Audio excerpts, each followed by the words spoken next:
One of the things that makes it difficult to even try out the 4D Rubik's Cube is that it's so confusing and daunting. I mean, how do you even begin to comprehend something like this, let alone solve it?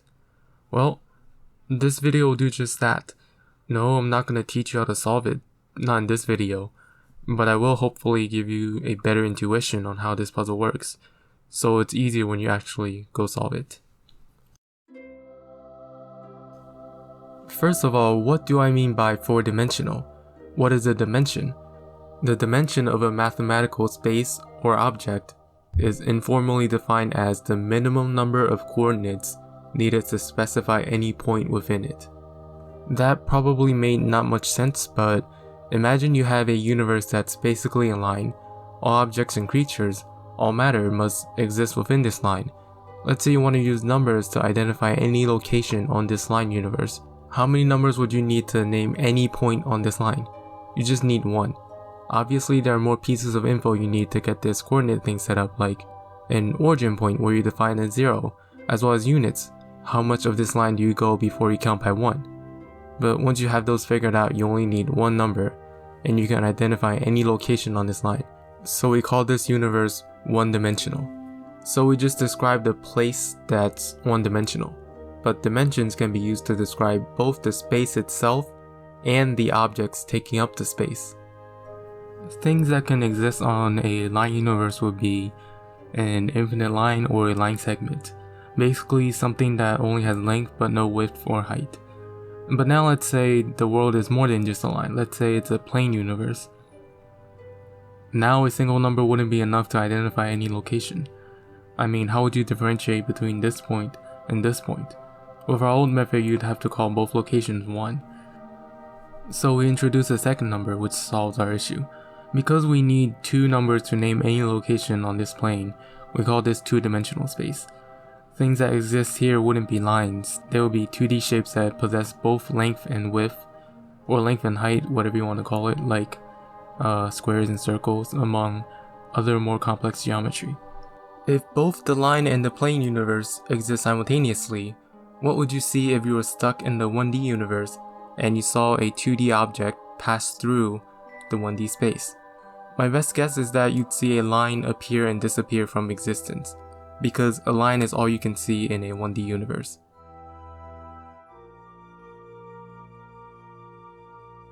Let's add a third dimension to our hypothetical. Notice how every time we add another dimension, it's like adding another direction we can move in that's perpendicular to the previous direction. Well, 2 directions to be accurate, but we'll call opposite directions just 1 for the sake of this video. We can represent this direction using a line, making 3 lines that are all perpendicular to each other. In fact, the maximum number of perpendicular lines that can go through a single point is the number of spatial dimensions there are.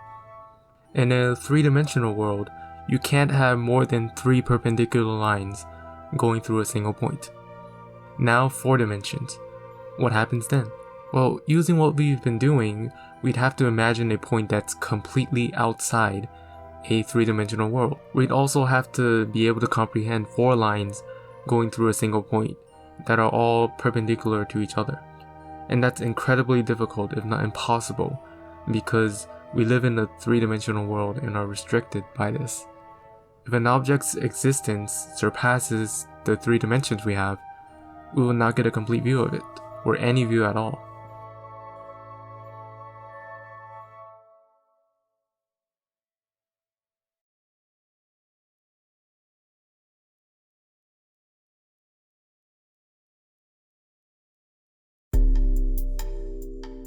What if there's a way to flatten the geometry so it takes on a lower dimensional form? Let's call this process projection. A projection is a mapping of a set into a subset, which probably sounds quite meaningless if you're not familiar with the math terms. And just to be clear, I don't fully understand all of the math concepts related to projection. What I'm presenting here is just an explanation that helped me understand the 4D cube better. So yeah. Anyways, this is a better way to look at it. It's like casting a shadow.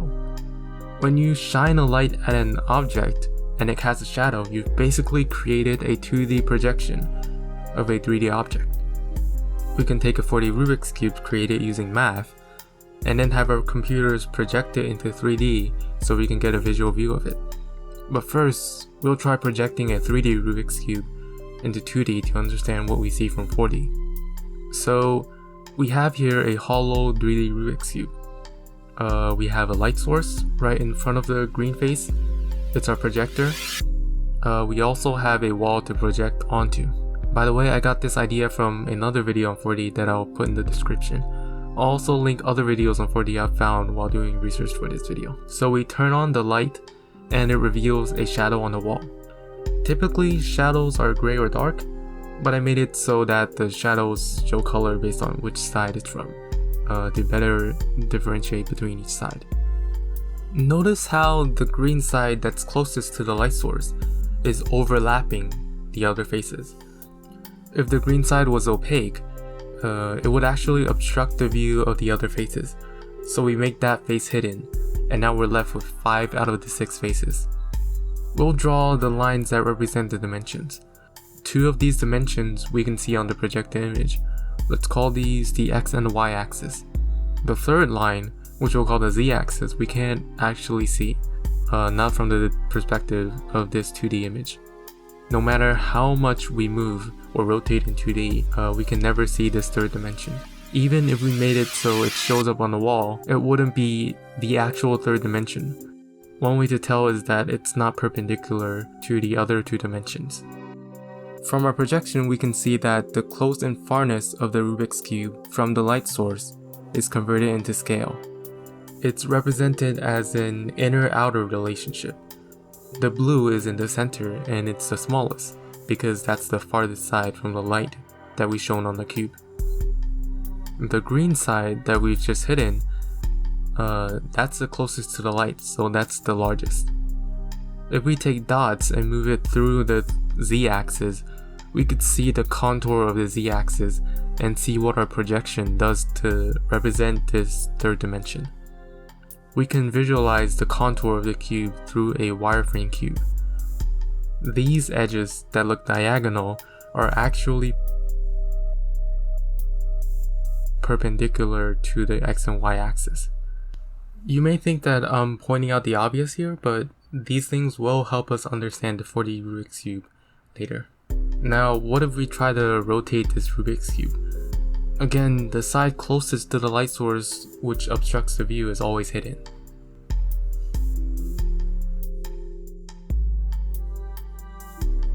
Okay, pretty normal. Let's move the faces farther from each other, and then watch it again.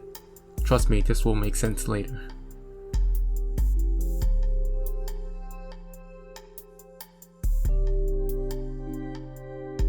Notice how the faces kind of push along one another.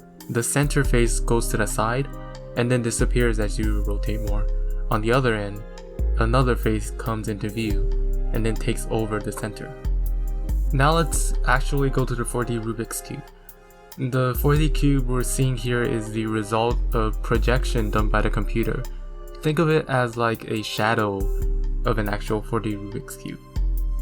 It looks like a bunch of 3x3x3 little cubes floating in space, and that matches what our projected 3D Rubik's Cube looked like. A bunch of 3x3 squares floating in space. Also remember the large face we had to hide away. The same thing happened here. A face had to be hidden because it would otherwise obstruct the view of the rest of the puzzle. There are actually 8 of these so-called faces. One of them is always hidden. Here's what it might look like if the 8th side can be seen. Now let's rotate the puzzle. Of course, you can just click and drag and rotate like this, but that doesn't show the full extent of the kinds of rotations possible. What you can do is control click any of these outer groups of cubes. What you see might resemble what we saw earlier with the 3D Rubik's Cube projected into 2D.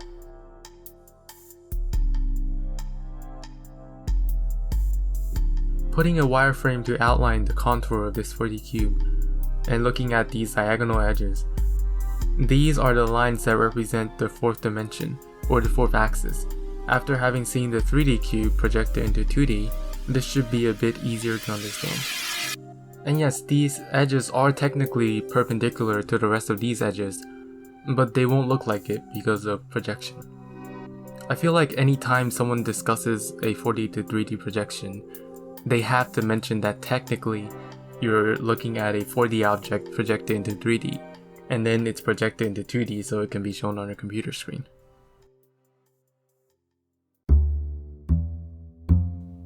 First off, these 3x3x3 cubes, I've been calling them faces or sides, but they're actually called cells.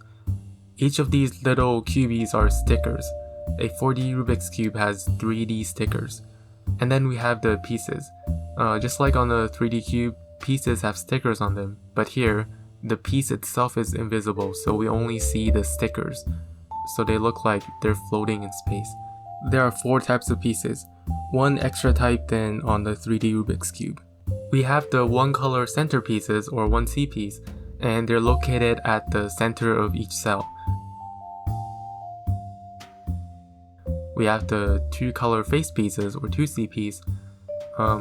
Their location resembles the center pieces on a 3D cube, but make no mistake, these are all pieces that contain 2 stickers. I'll connect the stickers that belong to the same face piece.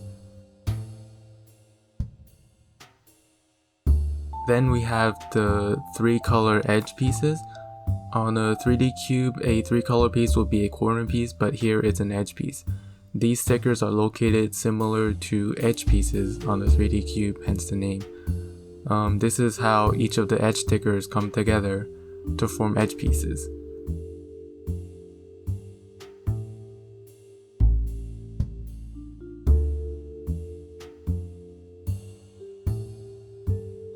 And the new piece that you get in 4D, the 4 color corner piece. These stickers occupy the location similar to a corner piece on a 3D cube, and here are all the stickers connected once again.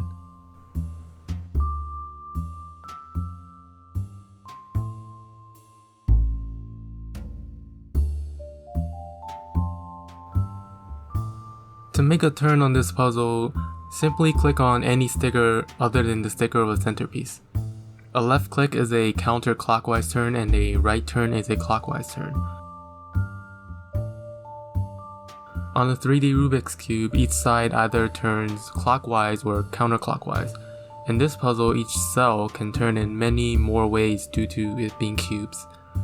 To better understand these turns, just think of a line going through the sticker you just clicked and through the center sticker. That line is what the cube rotates about.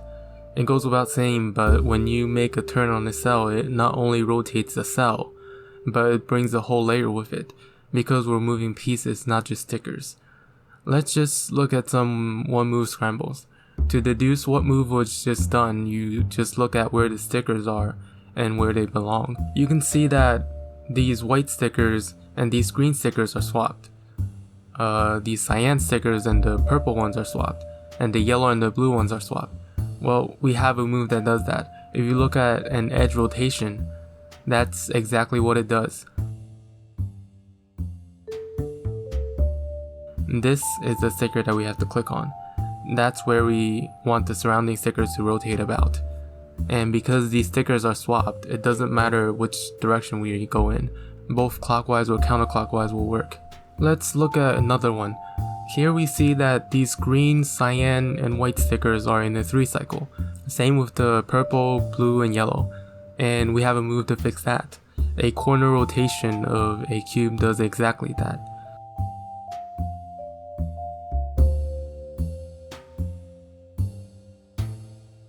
So this is the sticker we click on, or the sticker right opposite of it.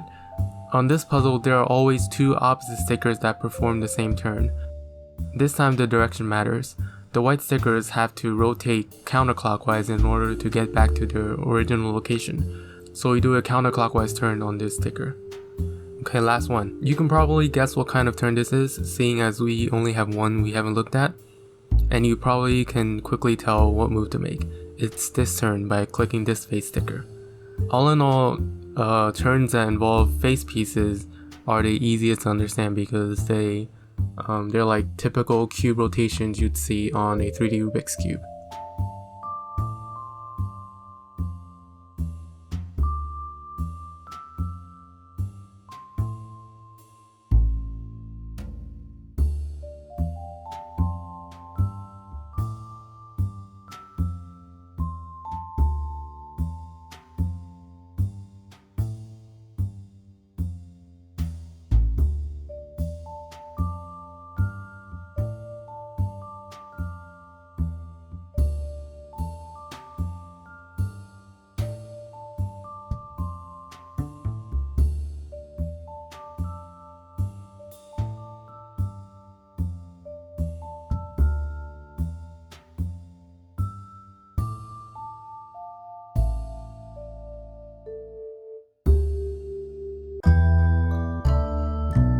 With so many possible turns we can make, we definitely need an updated system for writing these moves down. Here we need a name for each sticker that we can click on. To name each sticker, we will first name each cell. I will put them on screen. The names of each sticker will just be the combination of these cell names. For example, this sticker is on the R cell, so its first letter will be R. It's also part of a 2-color piece where its other sticker is in the U cell, so its name will be RU. The other sticker of the same piece will be called UR. When you get to 3 and 4 color pieces, you'll face the issue of how to order the letters. Just know that the first letter has to be the cell that your specific sticker is on. The other letters can be arranged in any order you like. For example, this F sticker is part of a 3-color piece. Its other stickers are on the T and R cells, so you can call it FTR or FRT. If you're just referring to the whole piece in general, and not any sticker in particular, then you can just put the letters in any order you like. Note that all of these stickers have connected stickers that are part of the hidden cell, so whenever you refer to them, make sure there's a K somewhere in its name. So this sticker is RK, and this sticker you can call it RUFK or RKUF or something like that.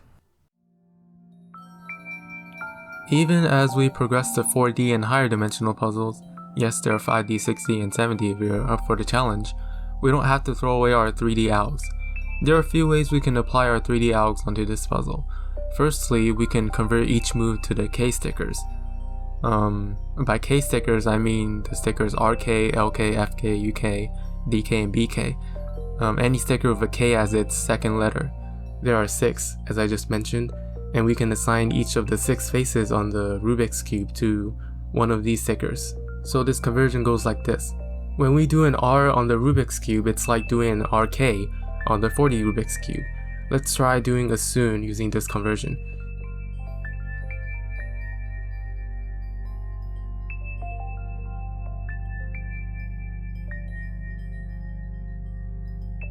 It basically takes the 3 layers going from inner to outer, or outer to inner, and treats the corresponding pieces as one unit.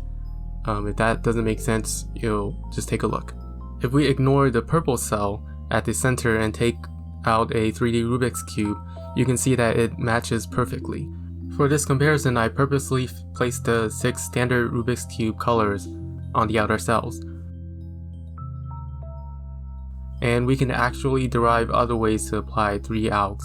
For example, if we do a rotation and bring the U cell into the T cell location, notice what happens to those K stickers that we were clicking on. They become U stickers, meaning RK becomes RU, FK becomes FU, and UK becomes TU. So now if we do the same soon algorithm, again using the U stickers, the result is that now the 3 horizontal layers are treated as one unit, like a 3D Rubik's Cube, instead of the 3 outer to inner layers. If we ignore the U and D cells and only look at the cells in the middle, you can see that the results match completely with a 3D Rubik's Cube. Note that I have my yellow cell in the T cell location, which makes the comparison possible. So we have the K sticker and U sticker conversions. Before we move on, I will show how these moves correspond to turns done on a 3D cube.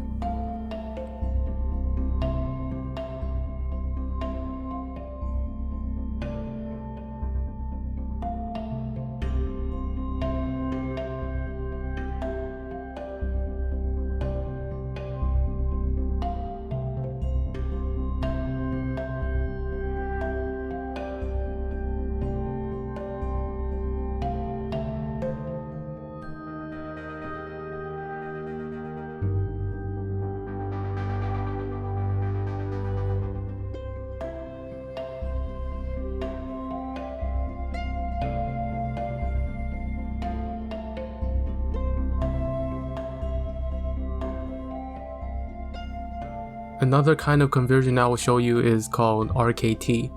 It's quite powerful and you wouldn't be using it much as a beginner, but it would definitely come into play if you try something like CFOP on the 4D Rubik's Cube. This technique treats a whole cell as a 3D Rubik's Cube, and it's based on the restriction of turning only one side of a Rubik's Cube plus using cube rotations. Let's go to a 3D Rubik's Cube. You probably all recognize this OLL case. In fact, if we do the 6-move OLL, the cube will skip PLL. But remember our restriction, we can only turn one side and do only cube rotations to access the other sides. So our first move will be F. We do a Y prime cube rotation and then do an R. The next move is an R, so we rotate back and do an R. Then we have a U, so we do a Z rotation and then another R, so on and so forth. This might look pointless on a 3D Rubik's Cube, but in 4D, this has massive benefits. If we only have to make R turns, we can drastically reduce the undesired consequences of our algorithms. So back to the 4D cube, and for the sake of simplicity, we'll choose the T cell as our the Rubik's Cube. Note that while a cell normally refers to the 3x3x3 set of stickers, in this specific instance when I say cell, I also mean the surrounding layer of stickers as well. For our R turn, we can either use RT or RK, but we'll use RK because it's easier to click on, and that's where the name RKT comes from. The T refers to the T cell. So let's do a T perm this time. So an R is just an RK. To do a U, you just do a TF for the rotation and then another RK, and then rotate back, and then R prime, U prime, R prime F, R2 U prime, R prime U prime, RU, R prime F prime. When you get the hang of it, you can cut out unnecessary rotations and go straight to the face you want to turn. But now I suggest that every time you do a rotation, you undo that rotation before you do a different rotation. That way you're less likely to get lost. Now if we look at the T cell, you'll see that it's exactly a T-perm pattern.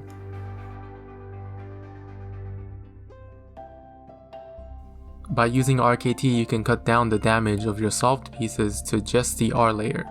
Whether or not the R layer will align in the end of an algorithm depends on whether there are an equal amount of clockwise and counterclockwise moves, and there is a way to predict it. If I did an R and then a U prime, then the layer will align itself because it's one clockwise move and one counterclockwise move. But if I add another R prime, now you misalign the layer again. If I add an F, the layer becomes aligned again. A double turn like R2 or F2 complicates things a bit. They can be considered two clockwise turns or two counterclockwise turns. I will say that in general, if there are more clockwise turns, then consider the double turn as counterclockwise. If there are more counterclockwise turns, then note it as clockwise. If the clockwise and the counterclockwise turn out to be equal, then it doesn't matter which side you count it on. Let's try it on an algorithm. For example, a J perm. You have 5 clockwise turns and 8 counterclockwise turns. There is one double turn which we'll add to the clockwise turns. That makes 7 clockwise turns versus 8 counterclockwise turns. So we know that the R layer will be misaligned by 1 turn counterclockwise.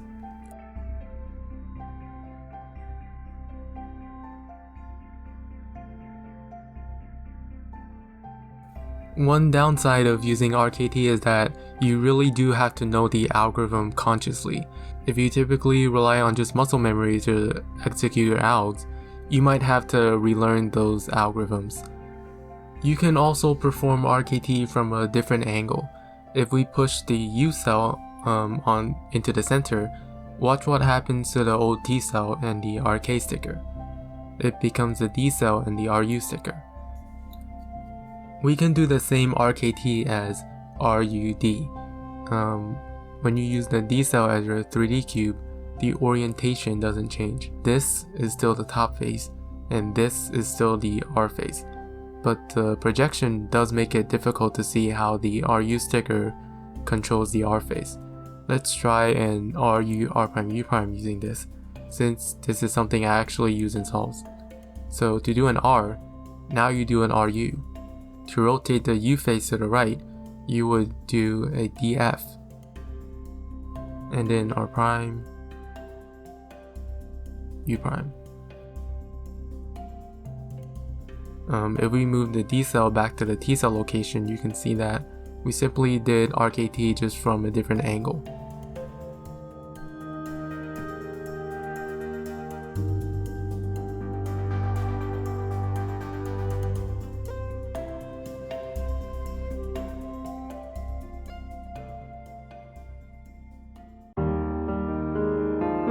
For this last bit, I'll go over some program functions inside Magic Cube 4D.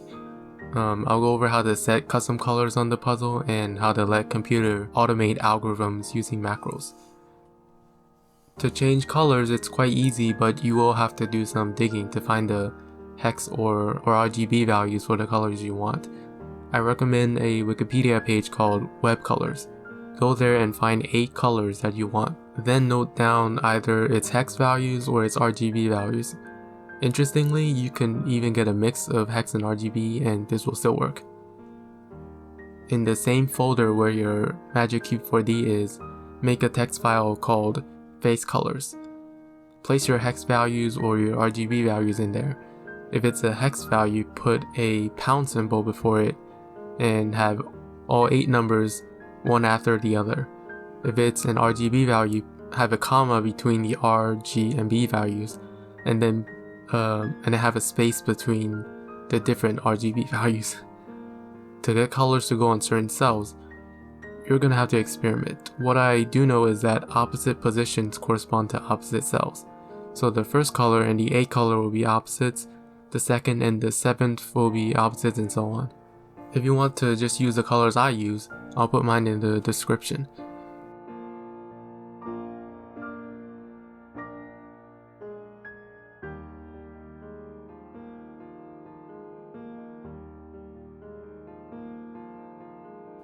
Okay, this is the last thing. We're almost done. To record a macro, all you have to do is click Start Stop Macro Definition or Control M. Then you choose 3 reference stickers. These stickers you click will help the program determine which angle to apply the algorithm in. I recommend using the same reference stickers for all your macros. Once you choose your reference stickers, you then do your algorithm. Throughout this process, you can cancel any time by pressing the escape key. And then when you're done with your sequence, just click Start Stop Macro Definition again, and then you can name your macro. To use these macros, all you have to do is click on the macro you want.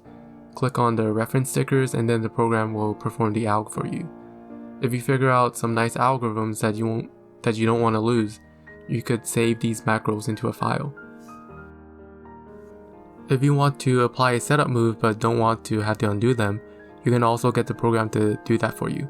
Just click Begin Macro Setup Moves, and then you do a setup moves, and then you apply the macros.